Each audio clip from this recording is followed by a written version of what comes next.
Gracias, presidente. Estamos hoy tratando la ejecución presupuestaria de la cuenta de inversión de la administración del ejercicio 2015. Y ha hecho su presentación nuestra colega, la doctora Castillo. Esta parte es la última del ciclo presupuestario. La primera es cuando el Poder Ejecutivo formula el presupuesto. En nuestro entramado institucional el poder de iniciativa está en el poder administrador.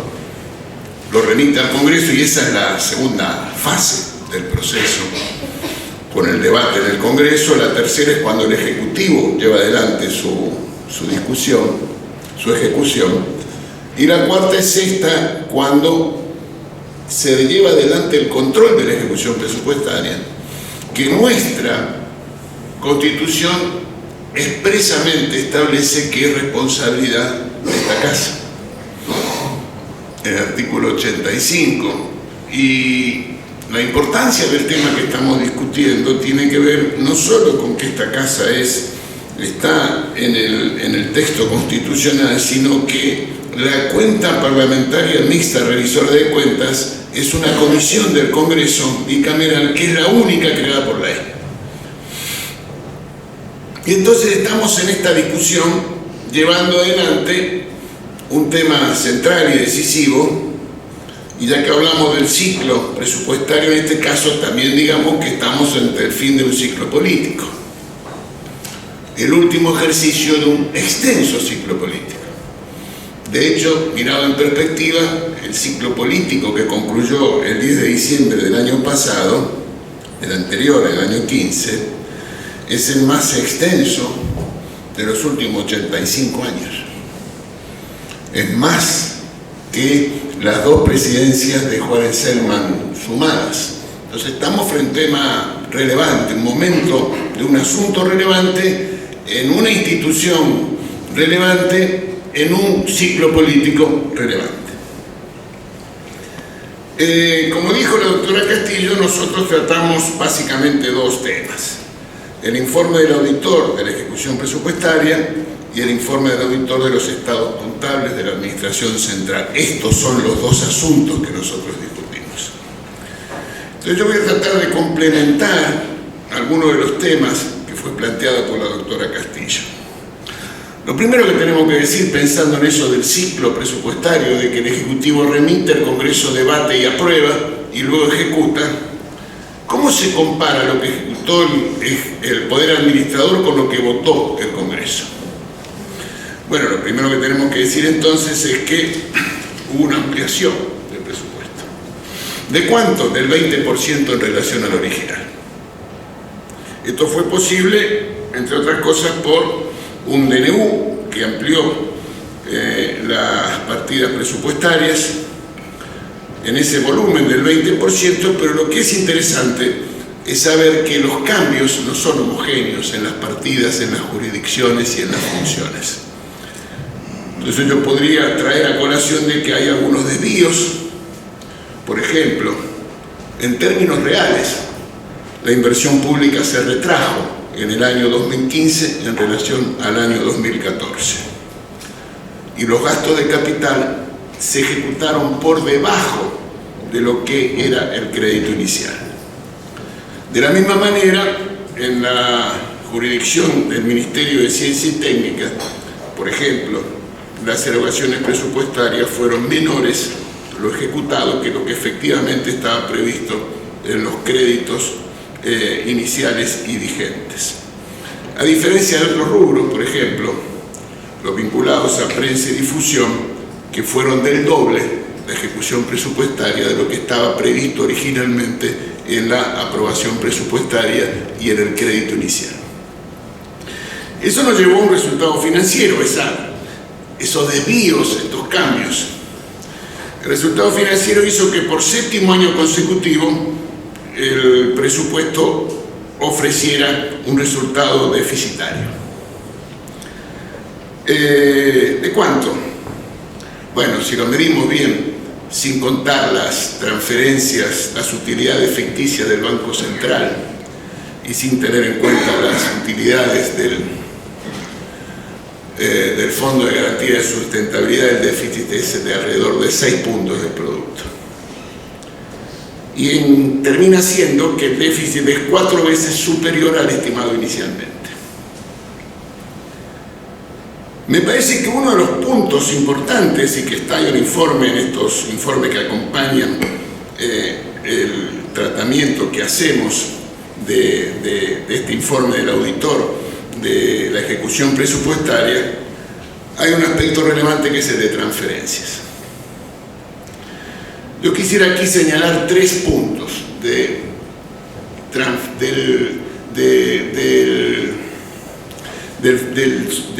la función transferencia del presupuesto. La primera es que hay un incremento relativo en términos de su influencia dentro del gasto total. Si uno mira en perspectiva, ha crecido sustancialmente en los últimos años. Lo segundo que hay que decir es que la significación que adquieren las transferencias asociados a los subsidios tarifarios es mayor, es creciente.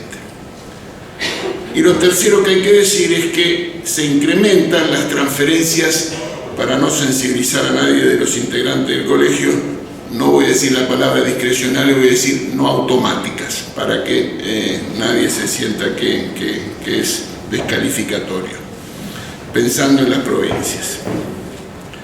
Fíjese, presidente, que esto de la mayor influencia y peso relativo de las transferencias asociadas a los subsidios tarifarios. Si uno mira el periodo 2003-2015, de ese ciclo político extenso del cual hablaba, los servicios sociales, las transferencias aumentaron en 1.600%, valores nominales. Pero las transferencias asociadas a subsidios tarifarios, en el caso de la energía, aumentaron el 46.000%. Cuando miramos transferencias, pero no a subsidios tarifarios, sino a transferencias a municipios y a provincias, las transferencias no automáticas en el año 2015, las más altas de los últimos 5 años, fue del 73%. Esto es que 3 de cada 4 pesos transferidas a las provincias y a los municipios no recurrió a normas establecidas con procedimientos previstos con antelación, sino a criterios particulares o subjetivos del poder administrador. En las transferencias hay un punto que a mí me gustaría agregar al reclamo que señaló la doctora Castillo de proponernos que una auditoría de gestión de Superintendencia de Seguros de Salud, y es en relación a una institución que se llama Argen INTA. En este año 2015, la ejecución presupuestaria de Argen INTA, que es una asociación civil integrada por sectores del mundo privado, recibió transferencias de distintas jurisdicciones por una cifra de 1.100 millones de pesos. Es, para que tengamos una idea, aproximadamente lo mismo que el presupuesto de la Universidad de La Matanza. Esta casa, la auditoría, hizo un informe del año 2011 mostrando las extremas debilidades del ambiente de control de esa institución. Y si miramos en el periodo de su existencia, entre el año 2007 y el 2015, esta institución argentina ejecutó un presupuesto en valores nominales de 4.500 millones de pesos. No hace falta que le diga que es un procedimiento por el cual se evitan, se eluden los controles previstos por la Ley 24.156. En relación al déficit y a la deuda, hay un problema temporal. porque si la deuda tiene esa implicancia que fue señalada a partir de una ley que fue sancionada en el año 2016, entonces ¿cuál es la razón para pensar en cómo pega esa decisión en el año 2015? Más allá de los 20 días que me dieron entre el 10 y el 10, entre el 10 y el 31 de diciembre. Lo cierto es que en el año 2015 la deuda pública aumentó el 52,7% y alcanzó el 50,9% del producto. Y si uno mira cómo se financió, porque acá el presidente es bastante elemental, si los gastos superan los ingresos tiene que ser financiado. Hay tres maneras de financiarse: con emisión, y en consecuencia eso puede llevar a una presión inflacionaria; con deuda interna, y eso puede significar incremento de la tasa de interés por desplazamiento del sector privado en el acceso al crédito, o el incremento de deuda, si se financia en el exterior. Pero que, sin duda, lo que hay es un financiamiento de ese déficit, es el resultado. Si hay déficit, hay deuda, no importa cómo se financie. Me gustaría hacer un comentario en relación a la inversión. Y acá me gustaría detenerme y tratar de traer un punto que estoy seguro que vamos a tener que volver a tratar en más de una oportunidad del futuro inmediato. La inversión pública tiene tres componentes: la inversión real directa, las transferencias de capital y un engendro que es el programa de inversiones prioritarias, que es un artículo del presupuesto que establece una cuantía de gastos. Existe una ley, recordará, presidente, que usted y yo la votamos, que es la 24.354, que establece que todo proyecto de más de 50 millones de pesos tiene que tener un procedimiento previsto, reglamentado, preestablecido, determinado, que dice que hay que analizar su tasa interna de retorno, determinar sus costos, sus ingresos, establecer los beneficios no financieros solamente, sino sociales. Lo que yo quiero decir, presidente, es que del total de la inversión pública del año 2015, solo el 17% tuvo cumplido los procedimientos que establece la ley 24.354. Quiere decir que más de 8 de cada 10 pesos que se gastó porque a algún funcionario le pareció que era una buena decisión gastar en esa inversión.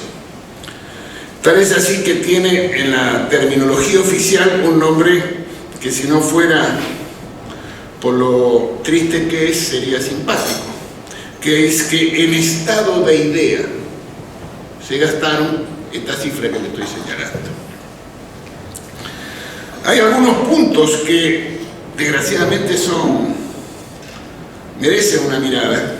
Por ejemplo, las inversiones llevadas adelante en la ex línea San Martín del ferrocarril. En el periodo 2009-2015 se gastaron 15.000 millones de pesos. Y el 99% de esos gastos fue adelanto a proveedores. Eso quiere decir que no pasó por el procedimiento, no fue computado como gasto, porque está por abajo de la línea en la terminología presupuestaria, y en consecuencia no tuvo ninguna evaluación, ningún control, ningún dictamen. Para que tengamos una idea, ese monto que estoy hablando, de ese proyecto, de ese área, expresa el 50% de la inversión real directa de toda la Administración Nacional en el año 2015. Déjeme hacer un comentario adicional al tema de la inversión, y que tiene que ver con esto que yo señalaba de las etapas del presupuesto. El Poder Ejecutivo formula, tiene la iniciativa establecida por la Constitución para hacerlo, va al Congreso, el Congreso discute. El Congreso votó una cosa que se llama Plan de Inversión Pública, derivada de esta ley 24.354. Bueno, lo que quiero decirles es que no todos los proyectos aprobados por el Congreso fueron ejecutados por el Poder Administrador. Primero porque tiene este mecanismo de elusión, que es la transferencia de capital, que no requieren que estén incluidas las inversiones.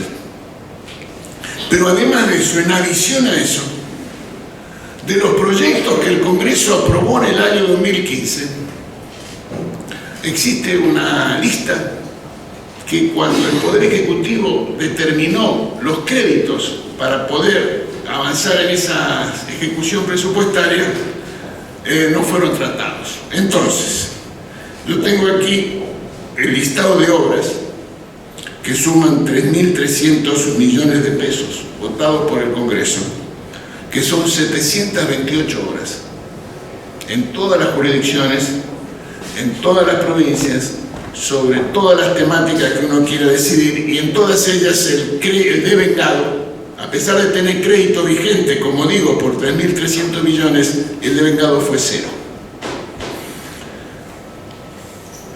Déjenme hablarle de otro punto, el de los fondos fiduciarios. Yo creo que nadie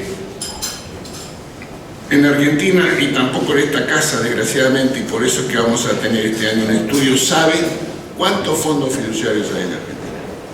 Mucho menos se sabe cuál es el patrimonio neto de esos fondos.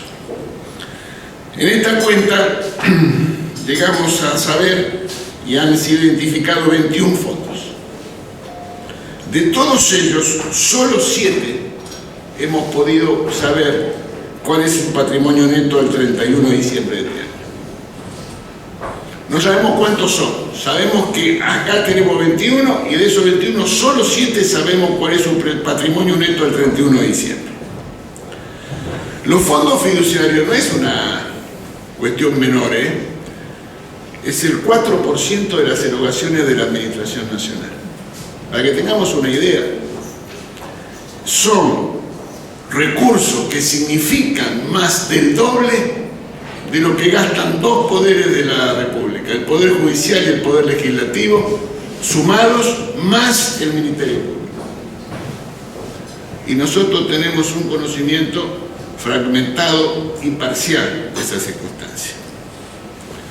Entre los temas que aquí se computa está el balance de los estados contables de la AFIP. Quiero decir, a los efectos de tener presente de qué estamos hablando, que la situación fue tal al final de ese ciclo político tan extenso que la Administración Federal de Ingresos Públicos tuvo que recurrir, y este es un balance que aprobamos nosotros hace unos meses, a acogerse a una moratoria, un plan de pagos en rigor, de las contribuciones de la Seguridad Social de sus empleados, porque no tenían los recursos para poder hacer frente a pagarse a sí misma. Entonces la AFIP concedió un plan de facilidades de pago para su propia jurisdicción para poder hacerse cargo de esa cifra, que eran 497 millones de pesos, y que fue aprobado un pago en 6 cuotas. La cuenta de inversión que tiene estas circunstancias que hablamos de la ejecución presupuestaria y los estados contables toma en cuenta, por cierto, los organismos rectores, la contaduría, la tesorería, la oficina de presupuesto, y tiene una muestra, como fue señalado, de los SAF de la muestra, de los servicios financieros que tuvieron en la muestra, que son 9 creo. Ninguno de los estados financieros de la muestra tuvo opinión favorable sin salvedades. Dicho en la jerga de la casa, ninguno tuvo una opinión limpia. Hubieron 2 abstenciones, en Improtur, como fue dicho, y la Superintendencia de Seguridad Social. Todo lo demás tuvieron límite, y por cierto se señalan las limitaciones de todos colores y tamaños que tuvieron que afrontar el personal de la casa que llevó adelante el trabajo. Quiero adherir al reclamo de la doctora Castillo de llevar adelante una auditoría de gestión de la Superintendencia de Seguridad Social. Entre otras cosas porque el inciso 5, que es el reintegro por subsidios, el dictamen expresa abstención de la opinión por las debilidades del ambiente de control, Y acá es interesante, ¿no? Porque fíjese que esta institución termina teniendo un superávit. Ahora, ¿por qué se produce el superávit? Porque hay ingresos que siguen el ritmo de los incrementos salariales, que es la manera por la cual se financia esta institución. Pero sus costos llevan el ritmo de las modificaciones de precios. ¿De qué precios? Del IPC. Entonces se produce un desfasaje. Porque lo que es notable es, y llama la atención, que en la cuenta tienen que verse obligados los expertos que en ella trabajaron a hacer referencia a distintos índices de precios. ¿Derivado de qué? De la manipulación estadística que está comprobada que hubo en la Argentina. Y entonces, la necesidad de llevar adelante esta auditoría hizo que yo quiera adherir a esa circunstancia. Y también un comentario adicional sobre otro de los SAF de la muestra, que es la UIF, la Unidad de Inteligencia Financiera.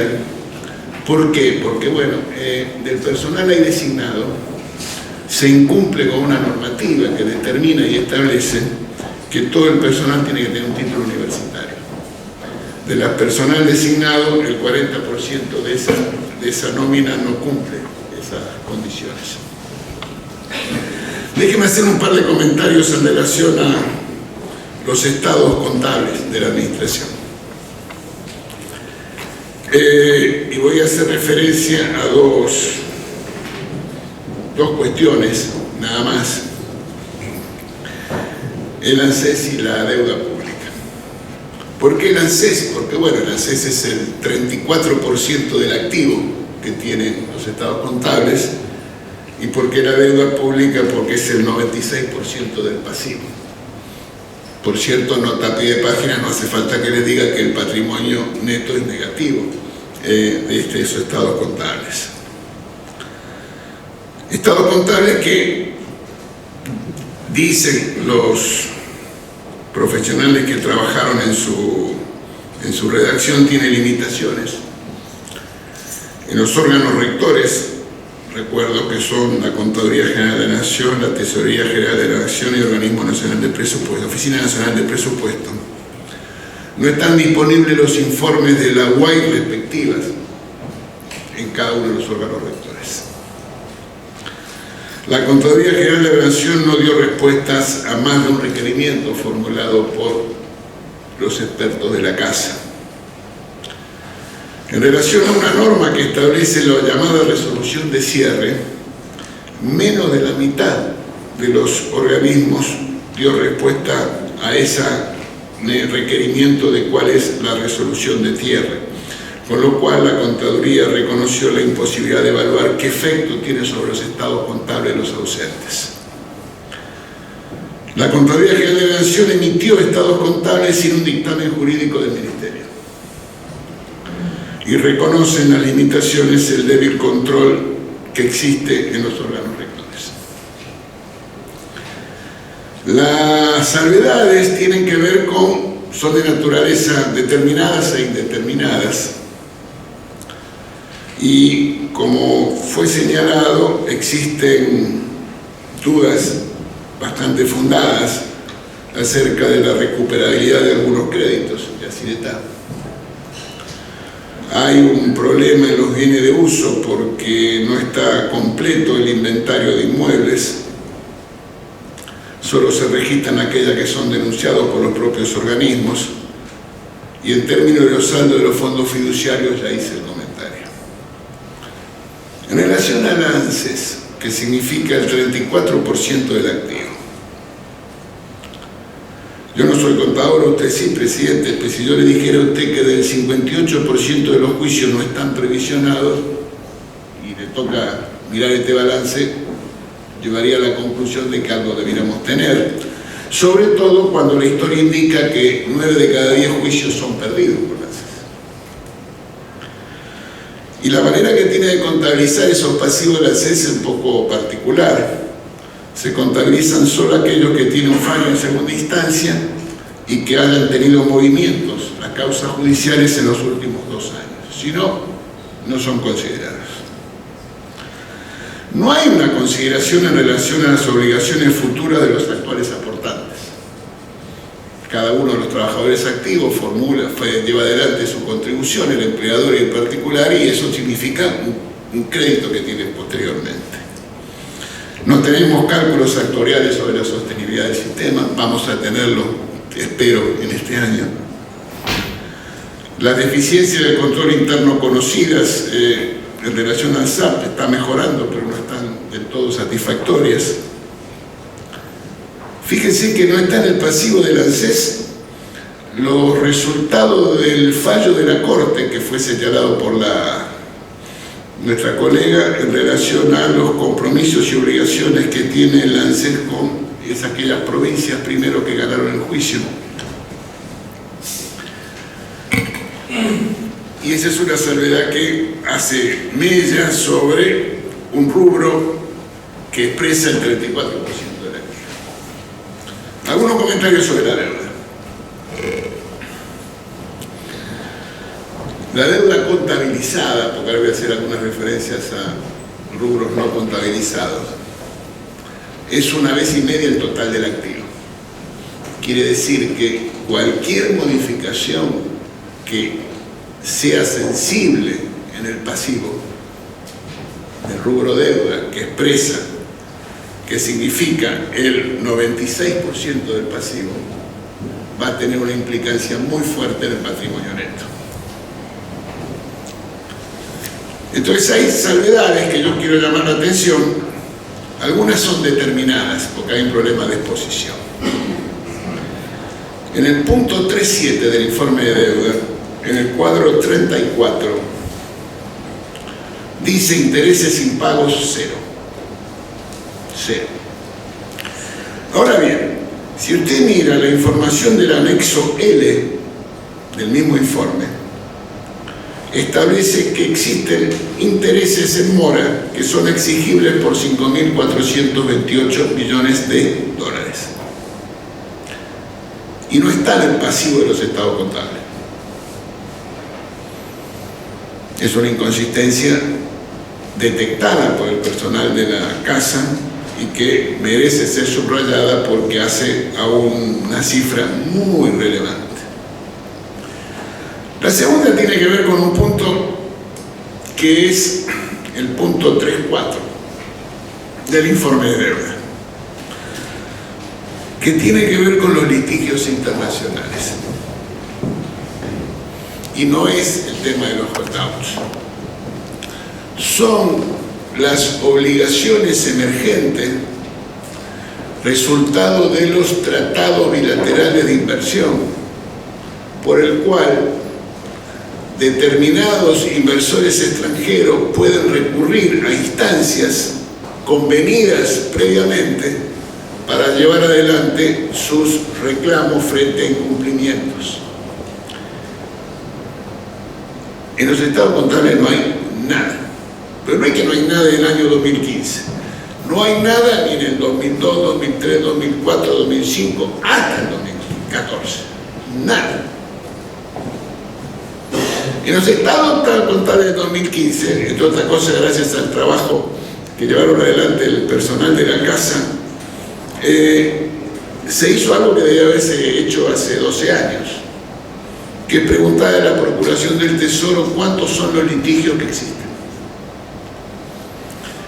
Entre paréntesis, el Procurador del Tesoro lo visitó usted, presidente, y usted tuvo la gentileza de invitarme y nos contó en su momento las dificultades que había para disponer de la información mínima, elemental y básica que pudiera saberse cuáles eran el total de demandas a las cuales se estaba haciendo en tribunales locales e internacionales el Estado Nacional Argentino y los esfuerzos que estaban haciendo para poder tener esa información disponible.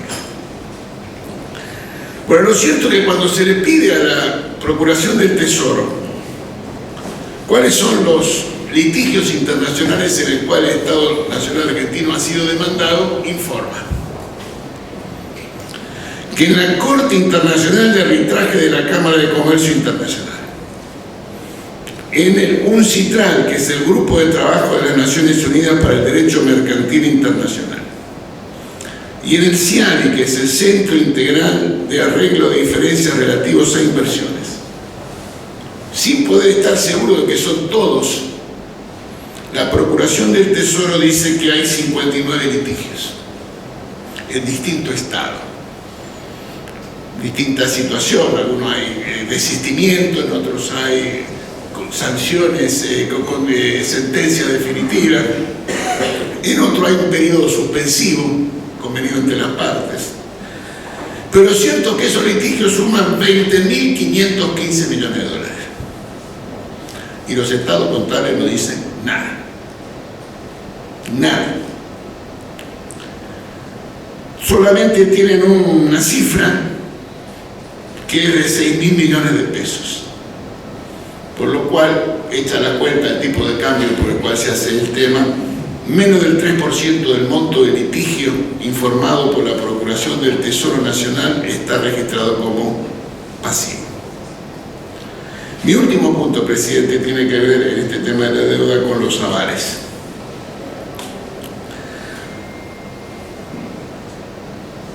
Aquí hay un problema severo. De nuevo, en el estado contable no dice nada. Los avales que deben ser aprobados por el Congreso, como usted bien sabe, solo en el año 2015 se dieron avales por 12.600 miles de millones de pesos. Y no sabemos, no hay ningún tipo de previsión de ninguna naturaleza. No está disponible, no se conoce, no se sabe cuál es el estado de situación de cada uno de esos avales otorgados. Entonces nos preocupamos por saber cuánto era el monto total de avales autorizados por el Congreso en el último periodo, y en los últimos 10 años suma 10.300 millones de pesos.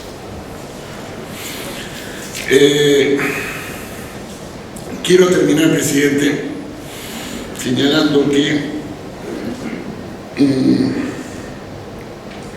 no parece aventurado decir de que estamos frente a una subestimación del déficit cuando se llevan adelante transferencias por abajo de la línea que no son contabilizadas, y que al mismo tiempo estamos frente a una subestimación de la deuda, por lo que acabo de señalar en avales, litigios internacionales y lo relativo a esta discrepancia, una salvedad determinada en la exposición.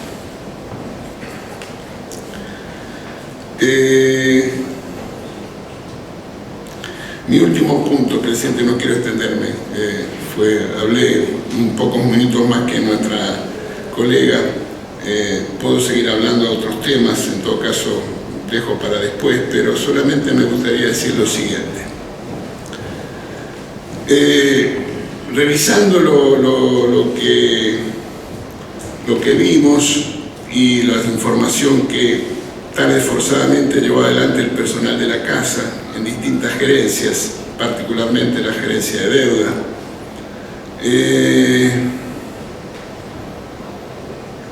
uno puede decir, como registré una cita de alguien que todo aquel que haya estudiado economía tiene que haber ido alguna vez, que es Joseph Schumpeter, el más importante historiador del pensamiento económico. Y entonces me acordé de esa cita, que quiero terminar recordándola.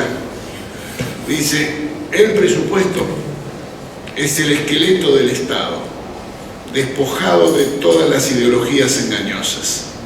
Y en eso estamos. Muchas gracias.